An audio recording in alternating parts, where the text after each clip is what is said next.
Okay. We're here. We're going to go straight down the site. We're going to turn on Beaver Lane. 61 is right there. Your bathhouses are all the way up here. Okay. But she said they are pretty full. And these are actually sites that they normally have tent people in, people with trucks and a tent. But she said there is a 30 amp service there. And it has a 110 plug on it too. So Okay.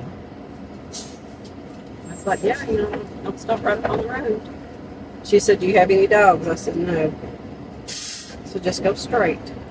And we're going to turn on Beaver Lane, and you can either pull in or back in. And if you don't think you can back in, she can call her husband, he can come back in. I said, I think we'll be good. Rolling down the road, got my sights set high. From Tennessee skies to the mountains wide, in my road trek Zion, chasing the sun. Rudolph's RV in USA, living the dream, enjoying the day. Well, last week we left Paducah, Kentucky, headed to St. Louis, Missouri to visit the iconic Gateway Arch, the gateway to the West. While there, we explored the Treasure Beneath, a museum that is free. It is a universal design museum with 6 interactive galleries offering a world-class experience for all, providing over 200 years of history of St. Louis. Then, headed to Nebraska City, Nebraska to see what we can find on our 3,950-mile road trip to Yellowstone. Come on along and enjoy the ride. See you in Nebraska.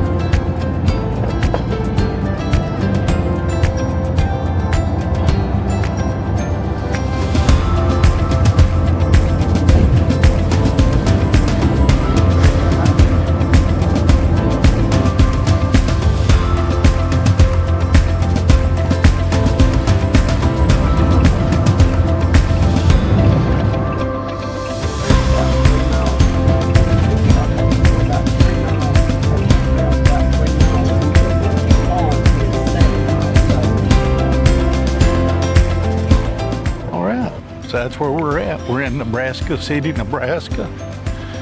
And Melissa found a little place that's called Arbor Day Farms. Arbor Day Farms. And we're going down to see it and visit inside it. So hopefully they'll let us take a few pictures and we can let y'all see inside there.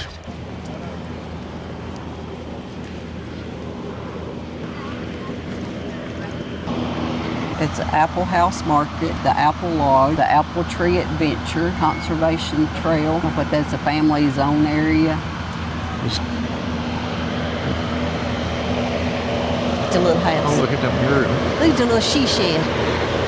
Oh, it's a she shed. Let's see if I can get a picture of this mirror going down. There's another trail back through that way. Yeah.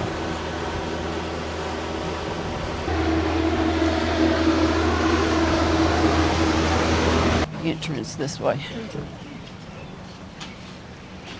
Entrance. Oh, hold on, just Have an apple cider slushie.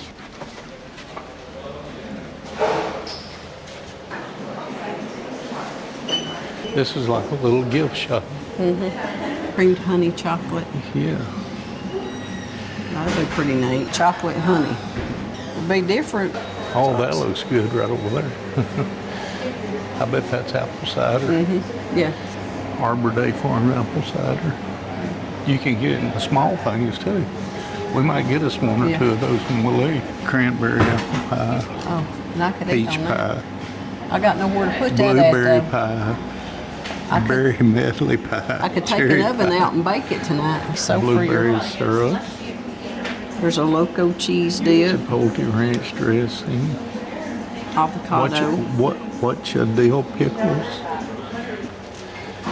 How about popcorn? This would be good. Cherry, apple, rosemary glaze. Put on like turkey or ham or chicken. That might be something neat. We'll get us a bottle of that before we leave. Sweet heat, grill and wing sauce. There you go, Will. I'll have me a bottle of that before I leave. Ooh, look at Streusel that. muffin mix. Apple Apple strudel. lemon, monkey bread.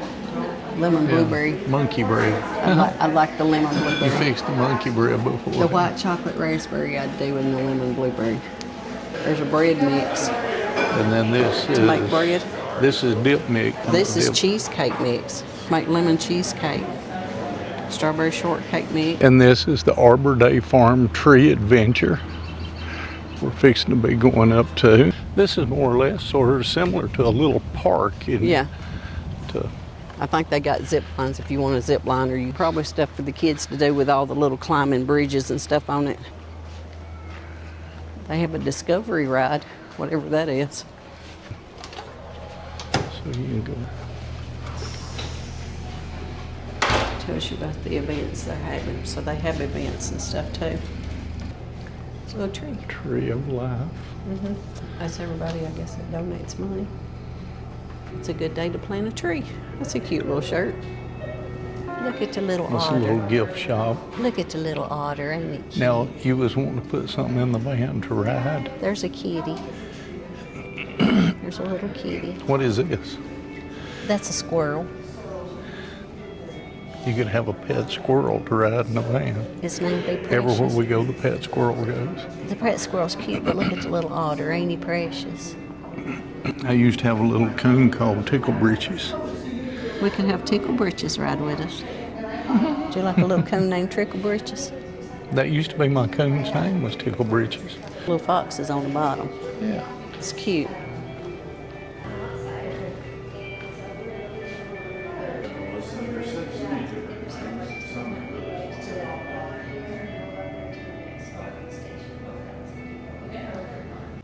So the Arbor Tree Adventure was like a park thing that you go through, and it was $39 to go through it. And Melissa and I decided, as far as that was and that long of a walk, we decided that we would just go back down to the store and purchase some goods and then go over to the house. Historic house. The historic house here on the farm. So that's where we're going to now. And here at the Arbor Day Lodge, this is Doug's Trail, historic barns and Arbor Day oak. So there's barns that's down here. The that's Wildwood historic. Lodge, the historic Yeah. barns, Yeah. and the Arbor Day oak. It's a Feels different real kind of good. There's 80. your Arbor Day oak. Right there it is. That big old tree right there. Yeah. Isn't that It's pretty? a pretty tree. I know it's 200. It says it is more than 200 years old and the lone survivor of an old oak savanna ecosystem. Look at the size of I don't know if you can tell how big this is. This is huge. That's one if you climbed up in the top of and you fell out of it, hurt you. I guess that thing's probably 5 foot through. These are historic barns and you can see those there. Hopefully we'll be able to tell you just a little bit about them here in just a minute when we get down to them. But I thought you might want to see what those look like as we was coming up to them. And also look at the orchard that's right there in front of them. Isn't that pretty? Well, I guess they said that everything that they produce here, like their apple ciders, their jellies, jams, wines, and all that stuff is made here on the property. They got a little bit of everything. These barns are the most historic structures at Arbor Day Farm. All the buildings are connected. Rarity in the Middle West. Built at the turn of the 20th century to support orchard and farm operations, the barns were the center of activity on Morton Estate. After livestock activity was phased out in the 1960s, the barns were used for dry storage. Today, the historic barns are used for social activities and Arbor Day Farm guests. Pretty neat. They use them for weddings and stuff now. Ooh, it's pretty, ain't it? I'd love to have an old barn like this. Oh, this is something else. Look at the big ladder that goes up over the I know sides. it. The chandeliers that's in it. That was probably the cattle stalls and horse Yeah. stalls. Well, you can tell Stuff down that were through there. Through there. Yeah, you can see the windows that used to be in them. And it goes down through there. Well, we made it back inside the van. Or you go out. That's a pretty good little walk That's a by pretty itself. good little walk. I think those barns were real interesting that was down there. That was That really was. neat. The tree's what got me. That that oak tree was just humongous. It was nearly 5 foot through. And one of the things Melissa and I bought right before we left was some good old apple cider. And man, let me tell you something. It's got to be good. Is it good? It's good. Whew, this will be good. I'm not going to drink much, but I just want to wet my whistle. Wow. Man, that is good apple cider. It's really good. Right now, we're fixing to get ready to take off and go up to the historical house. But we did want to let everybody know this farm, this Arbor Farms, is about 7 miles for Interstate 29 going towards Nebraska City, Nebraska. Now, our campsite tonight is back towards the interstate. We just passed it about 2 or 3 miles to come down here. But she wanted to see this and see what all they had, and I'm glad we did. We're gonna go, and this one is a Victorian garden. This is called Wildwood, but it's at the Wildwood Historic Center.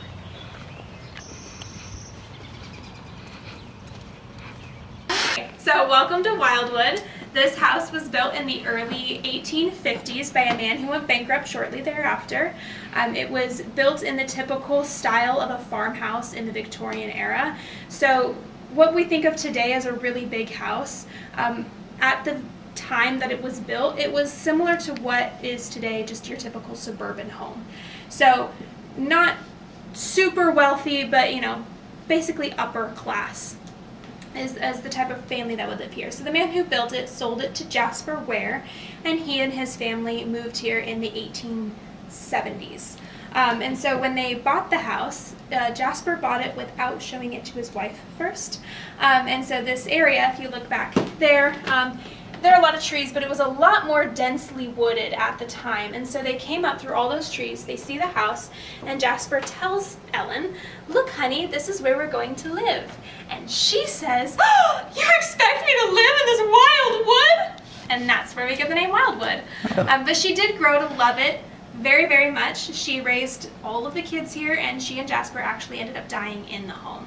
Jasper passed away in 1901, and Ellen died in the 1930s, I'm not sure what year. And so after Ellen died, she passed the house on to her daughter, Nell. Nell was the youngest daughter, and she lived here with her husband until the 1960s, when the Steinhardt family bought the home after Nell had died. They bought the home, they refurbished it, they brought it back to its Victorian glory, and then we opened for tours after they gave the house to the city, and we opened for tours in 1972, and we've been touring ever since. So we'll start here in the formal parlor. Now, formal parlors are a bit of a foreign concept to our modern minds, but basically this room is where you would entertain guests. And because you were entertaining guests in this room, and that was the singular purpose of the room, that curtain would be closed and nobody would be allowed in here when you weren't entertaining. Kids were very rarely allowed in this room. And if they had been, all they would have done was just sit here and stayed silent, so they didn't really want to be in this room anyway. But Victorians were very, very private people, and so that's why they had a special room for entertaining. And this is where you kept all of your nicest furniture. Every month, we changed the theme of the house, and so the rotating theme for this month is motherhood and preparing for childbirth. So this room is set up as if a lady and her friends were getting together to make baby clothes for an arriving baby, with a nightgown here and also tatting, which is the art of making lace. So that's what all this is over here. Unrelated to motherhood is this piano here. It's a Steinway & Sons baby grand piano. The interesting thing about it is that it has 42 instead of the standard, I could be getting this wrong, but I'm pretty sure it's 46 keys that a baby grand piano typically has. And we don't really know why it is short a couple keys. That's just the way the company made it, but it was made in the 1880s and belonged to a Jewish family who then donated it to the museum. Over here we have pretty much our focal point of the room. People are always pointing this one out first. This is our parlor desk, and it was made by a young man named Frank Shrimpton from Salem, Nebraska. It was a very big deal to him, and like I said, yeah, he made it when he was 16 years old. And he used very lightweight woods because it was more, like I said, to show off what his saw could do rather than, you know, as an actual functioning piece of furniture. So it's much more of a display piece. All of the doors and the drawers do open, and they're just not strong enough to really support anything heavy. So that is that. And then throughout the house, you'll notice a lot of Oriental rugs. And the reason for that is because the Orient, Asia, had just been opened up to the Western world. And the Western world got pretty obsessed with the Orient, and so they had a lot of Oriental rugs. It was very, very fashionable at the time. And further, the rugs would not only keep the floors clean and safe from getting scuffed up by hard-heeled shoes, but also kept the heat in during the colder months. This is where the family would spend time together, so that's what it's set up for. Lots of seating options so that you can work on your different handwork, whether that be embroidery or sewing or quilting or what have you. And then boys also whittled and did things like that. Here we have this barrel top desk, so called because the top is shaped like a barrel. It opens up and then this slides out, and this one actually is functional. You can work on it. In here we have this paperweight that was made from oak from the old Fort Kearny in 1847. And if you're not familiar with Nebraskan geography, that might not mean much to you, but Fort Kearny is a ways west of here. So for Nebraskans, it's like, well, why is it here? This is not Kearny. This is not even close to Kearny. The reason is the original Fort Kearny was built here in Nebraska City. And so after they got it built, it was up and it was functional. Well, then the higher-ups back in DC got a hold of them and were like, so you may or may not have gotten the wrong coordinates and you're in the wrong spot. You need to go further west. So the original... Sounds like typical government. Right? Exactly. It's nice to know something's You're in the change. wrong place, but it's up the road a little bit. Yes, exactly. So they went out to central Nebraska, reestablished Fort Kearny, and people moved into the original Fort Kearny, which became Nebraska City. When the building started to fall apart, they saved some of the wood, and that's what this paperweight is. Over here, we've got this picture of Nell. She is the youngest daughter, but not the youngest child, so she's third in line. She is the one who inherited the house after her parents passed, and she stayed here and took care of Mr. and Mrs. Ware in their old age. After Mrs. Ware passed away is when she got married, so she got married pretty late in life, and so she never had kids. On that wall is a picture of Grace Ware. She is the second oldest daughter, and she was a very proficient musician. This is actually her piano book right here. And so she studied music in Germany for a number of years, and then she came back stateside and she taught at an all-girls school in Virginia. Over here we have Florence Ware. She is the oldest of the Ware children and the only one who had children of her own. She married a lawyer and settled not too far from here. Finally, up here we have Norton Ware. Norton was the youngest child and the only son. He served in World War I as a captain. He mostly served in Paris. Then he and his wife, after he got back, they got married and moved out to California. Unfortunately, he died pretty young, so he also never had children of his own. But he was brought back here and buried in the Nebraska City Cemetery. When someone passed away, you would cut their hair off and wrap it around wire and turn it into a wreath, and usually put a picture of the deceased person in the middle of that wreath. So we don't know who that wreath belongs to. Actually, there are 3 hair wreaths in the home, and we do not know who any of them belonged to. So unfortunately, I can't tell you who the people are, but we do know that it's there. Over here, this middle piece is made of wool, and it is much too big to be your typical home display piece. And because of that, we think it was probably made for some kind of expo, probably the Omaha Expo of 1900. Either of you guys are familiar with what that was? No. So in 1900, Nebraska was actually considered a powerhouse of the United States. UNL, the University of Nebraska at Lincoln, was considered the Harvard of the Plains. That's what the nickname was, because it was leading in the arts and academics and all of this stuff. And so basically in 1900, people in Omaha kind of wanted to open up Nebraska to the rest of the United States and let them know that we were not just some podunk backwater territory anymore. We had industry, we had the arts, we had academics, we had all of this power. We were the third, Omaha was the third top brewing city in the country. We're still number one in beef production. Pretty much all of the beef eaten in America is grown here in Nebraska, but we were also leading in a lot of other industries like canning and things like that, shipping, stuff like that. So the Omaha Expo of 1900 was a way of showing what Nebraska had to offer. For example, in here is where we keep our dry goods, flour and sugar, which of course we always bought in bulk since we made everything from scratch at home. And we kept it in here basically to keep all the critters out. This ice box, which is the Siberian model, and calling it a Siberian model is akin to calling yours like a Frigidaire or a Whirlpool. So, you know, and it was made right here in Nebraska City. So the top is where you store the ice, and then beneath is where you keep the food to keep it nice and cool.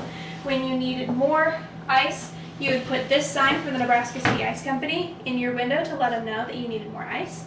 But not only that, but it also told them how much you needed, because the number on top was how much you needed. So if you needed 50 pounds of ice, the 50 goes on top. If you need 100 pounds of ice, the 100 goes on top. Here we have our wash basin. This is where we did our laundry. In the Victorian era, it was typical to split up your chores by days of the week. So you did all of one chore each day of the week, and that was kind of how you kept on top of housework. You would wash on Monday, iron on Tuesday, mend on Wednesday, churn on Thursday, bake on Friday, clean on Saturday, and rest on Sunday. This metal tub is not just for your clothes, it's also where you took your once a week bath. That's what we call in Tennessee the Saturday night lineup. Yes, exactly. Yep, on Saturday nights you're nice and clean for church the next morning. That's right. And of course, as we know, they did not change out the water in between baths because too much of a hassle to heat it up. So Dad went first, and then Mom, and then all the kids from oldest to youngest, which is where we get the turn to throw the baby out with the bath water. Through this window, you'll see the white gazebo, and that is the original gazebo to the famous mansion Arbor Lodge, owned by the Morton family who invented Morton salt. In British Victorian culture, kids were not really considered part of the family, so to speak. They were raised largely by nannies. They didn't really hang out with their parents very much. They were very much kept separate. But in American culture, children were a very big part of American lives. So because of that, dining rooms were very much decorated in a masculine way with a lot of wood. All of the artwork has different nature scenes because nature was considered masculine.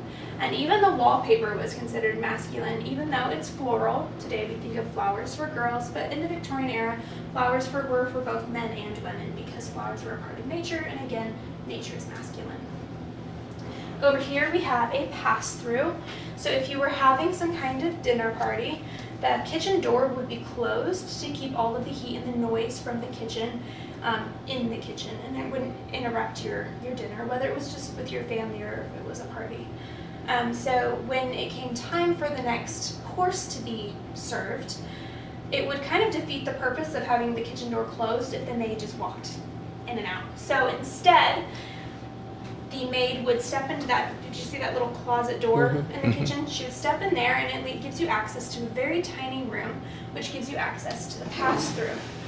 So this is the girls' room, and it is very intentionally set up as the girls' room in this room instead of that one, because as you know, you had to walk through that one to get to this one. And again, Victorians really valued their privacy, but they especially valued the privacy.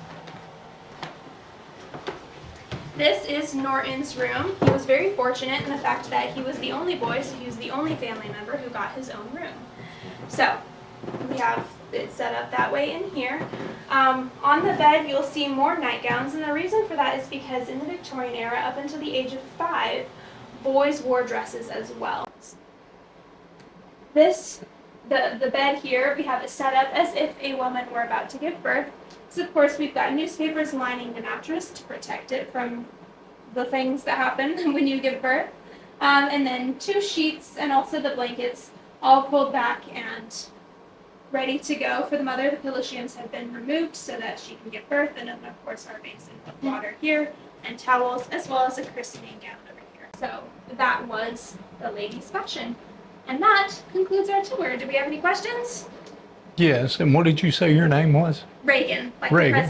the president. Okay. Yes. And you went to college where? Peru State College. Okay. It's just down the road. Just say hi to everybody there. Sure. Hi, Peru State College. Thank you. Yep, you're welcome. Victorian Acres is a nice little RV park. I was fixing to come see if you was all right. It's fine. All right.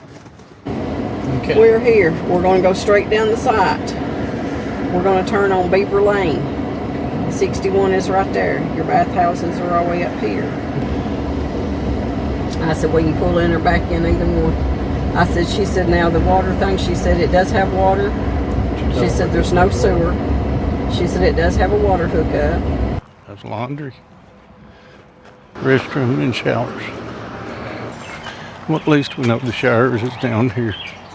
So basically what we just did was we walked down to the bathhouse, and now I'm sitting outside. Melissa's going to take her a shower, and then she'll probably go back up to the camper for the evening. I'm going to try to walk around the campsite just a little bit here in a little while and see what's going on. This is a real nice campsite. It's just right off of 29, and this is on our way as we're headed to Sioux Falls, South Dakota. We'll be heading up there tomorrow. We got about a 3.5 hour more drive there, and then we'll be going on from there to the Badlands, and then from the Badlands on to Mount Rushmore, and then Yellowstone National Park. What y'all didn't get to see a while ago, I tried to get up to it, next to it was there was a snake that was crawling out across the driveway up there. And Melissa, she is scared to death of snakes. Funny how a mountain girl is scared of snakes. She's lived around them all her life. And yes, she grew up in the age when there was outhouses on the mountain with waspers and everything else around.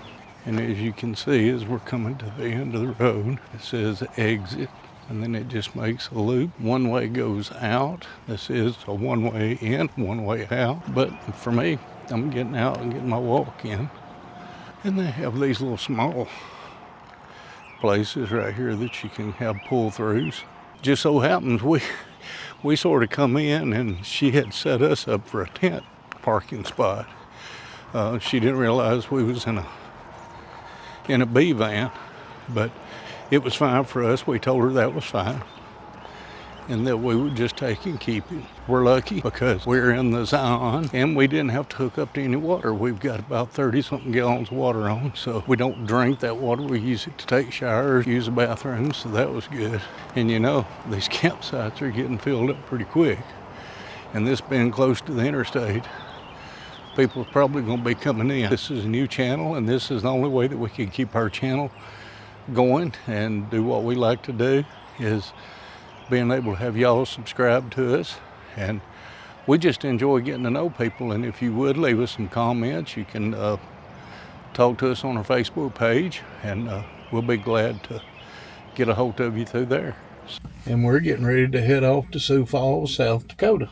And Melissa's trying to figure out the campground and get the number to it, because they didn't email us a confirmation. We got a email back from them, but that's what she's doing right now. She's trying to get it. So this morning we're fixing to head out, like I said, to Sioux Falls, South Dakota.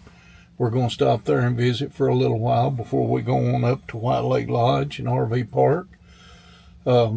So we'll be carrying you there, and we will see you when we get there. Here we go. Off to South Dakota. Still ain't sure just what I'm trying so hard to find. Exit sign was pointing this way. Man, that was way go. When you wandered so far from home. If I cross your mind, say a prayer, I'll find my way and get off of this lonely road. Continue for 3 miles.